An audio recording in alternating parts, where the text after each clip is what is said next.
തിരുവിതാംകൂർ സൈനികർക്ക് അവരുടെ സേവന കാലഘട്ടത്തിൽ നൽകിയിരുന്ന നികുതി ഇളവ് ഏതു പേരിലാണ് അറിയപ്പെട്ടത്? ഓപ്ഷൻ സി ഇറയിളി. കേരളത്തിൽ ബ്രിട്ടീഷുകാരുടെ പ്രത്യക്ഷ ഭരണത്തിന് കീഴിലുണ്ടായിരുന്ന പ്രദേശം? Option C Malabar. താഴെ പറയുന്നവയിൽ ശരിയായ പ്രസ്താവന ഏത്? പ്രസ്താവന 1. കാറ്റിലൂടെ തിരശ്ചീന തലത്തിൽ താപം വ്യാപിക്കുന്ന പ്രക്രിയയാണ് അഭിവഹനം.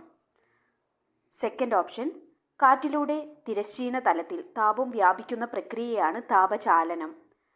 തേർഡ് ഓപ്ഷൻ കാറ്റിലൂടെ തിരശ്ചീന തലത്തിൽ താപം വ്യാപിക്കുന്ന പ്രക്രിയയാണ് സംവഹനം. ഓപ്ഷൻ 1 കാറ്റിലൂടെ തിരശ്ചീന തലത്തിൽ താപം വ്യാപിക്കുന്ന പ്രക്രിയയാണ് അഭിവഹനം. ശരിയുത്തരം ഓപ്ഷൻ 1.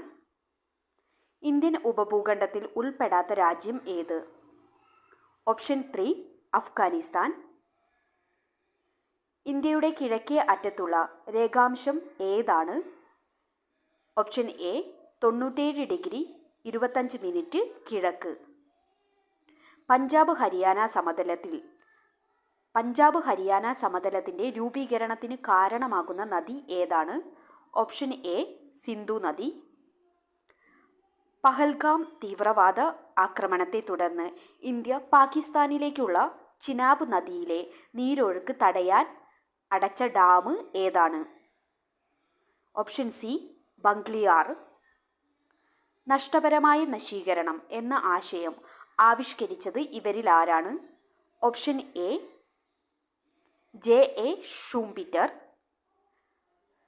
സാധനങ്ങളുടെയും സേവനങ്ങളുടെയും ഉൽപാദന പ്രക്രിയയിൽ ഒരു രാജ്യം അഭിമുഖീകരിക്കുന്ന അടിസ്ഥാന സാമ്പത്തിക പ്രശ്നങ്ങളിൽ സാങ്കേതിക വിദ്യയുടെ തിരഞ്ഞെടുപ്പിനെക്കുറിച്ച് പ്രതിപാദിക്കുന്നത് ചുവടെ തന്നിരിക്കുന്ന ഏത് ചോദ്യത്തിലാണ്? തിരഞ്ഞെടുപ്പുമായി ബന്ധപ്പെട്ട് ഏത് ചോദ്യമാണ് ചുവടെ നൽകിയിരിക്കുന്നത്? ഓപ്ഷൻ ബി എങ്ങനെ ഉൽപ്പാദിപ്പിക്കണം.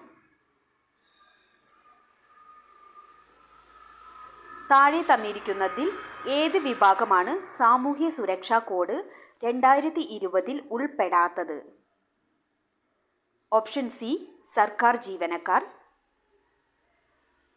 വരും തലമുറയ്ക്ക് അവരുടെ ആവശ്യങ്ങൾ നിറവേറ്റാനുള്ള കഴിവിൽ കുറവ് വരാതെ ഇന്നത്തെ തലമുറ അവരുടെ ആവശ്യങ്ങൾ നിറവേറ്റുന്ന സമീപനമാണ് സുസ്ഥിര വികസനം. ഈ പ്രസ്താവന മുന്നോട്ട് വെച്ചത് ആര്? Option B Brundtland commission.